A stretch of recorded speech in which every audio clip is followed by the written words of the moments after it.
भाग 19 बेताल 25। वाचक हिमांशी। समय अप्रैल 2026। भाग 19। वक्रोलक नामक नगर में सूर्यप्रभ नाम का राजा राज करता था। उसके कोई संतान न थी। उसी समय में एक दूसरी नगरी में धनपाल नाम का एक साहूकार रहता था। उसकी स्त्री का नाम हिरण्यवती था और उसके धनवती नाम की एक पुत्री थी। जब धनवती बड़ी हुई तो धनपाल मर गया और उसके नाते रिश्तेदारों ने उसका धन ले लिया। हिरण्यवती अपनी लड़की को लेकर रात के समय नगर छोड़ चल दी। रास्ते में उसे एक चोर सूली पर लटका हुआ मिला। वह मरा नहीं था। उसने हिरण्यवती को देखकर अपना परिचय दिया और कहा कि मैं तुम्हें 1000 अशर्फियां दूंगा।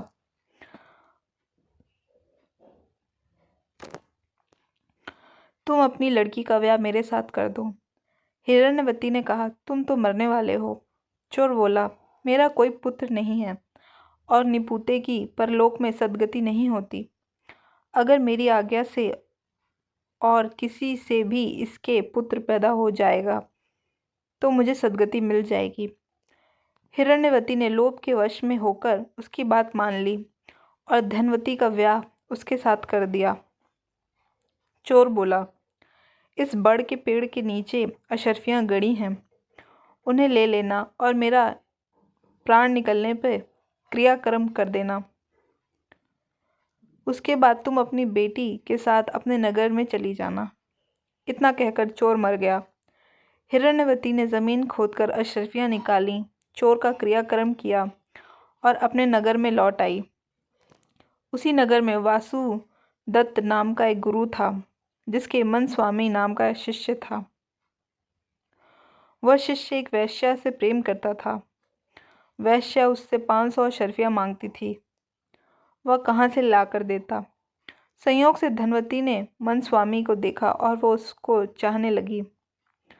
उसने अपनी दासी को उसके पास भेजा। मन स्वामी ने कहा कि मुझे 500 अशर्फियां मिल जाएं तो मैं एक रात धनवती के साथ रह सकता हूँ। हिरण्यवती राजी हो गई। उसने मन स्वामी को 500 अशर्फियां दे दी। बाद में धनवती के एक पुत्र उत्पन्न हुआ। उसी रात शिवजी ने सपने में उन्हें दर्शन देकर कहा, तुम इस बालक को 1000 अशर्फियों के साथ राजा के महल के दरवाजे पर रखाओ। माँ बेटी ने ऐसा ही किया। उधर शिवजी ने राजा को सपने में दर्शन देकर कहा, तुम्हारे द्वार पर किसी ने धन के साथ लड़का रख दिया है, उसे ग्रहण करो। राजा ने अपने नौकरों को भेजकर बालक और अशर्फियों को मंगवा लिया। बालक का नाम उसने चंद्रप्रभ रखा। जब वह लड़का बड़ा हुआ तो उसे गद्दी सौंपकर राजा काशी चला गया और कुछ दिन बाद मर गया। पिताजी के ऋण से उऋण होने के लिए चंद्रप्रभ तीर्थ करने निकला। जब वह घूमते हुए गायकूप पहुंचा और पिंडदान किया तो उसमें से 3 हाथ एक साथ निकले। चंद्रप्रभ ने चकित होकर ब्राह्मणों से पूछा कि किसको पिंड दूं। उन्होंने कहा, लोहे की कील वाला हाथ चोर का है, पितरी वाला ब्राह्मण का और अंगूठी वाला राजा का। आप तय करो कि किसको देना है। इतना कहकर बेताल बोला, राजन तुम बताओ कि उसे किसको पिंड देना चाहिए। राजा ने कहा, चोर को, क्योंकि उसी का वह पुत्र था। मन स्वामी उसका पिता इसलिए नहीं हो सकता कि वह तो एक रात के लिए पैसे से खरीदा हुआ था। राजा भी उसका पिता नहीं हो सकता क्योंकि उसे बालक को पालने के लिए धन मिल गया है। इसलिए चोर ही पिंड का अधिकारी है।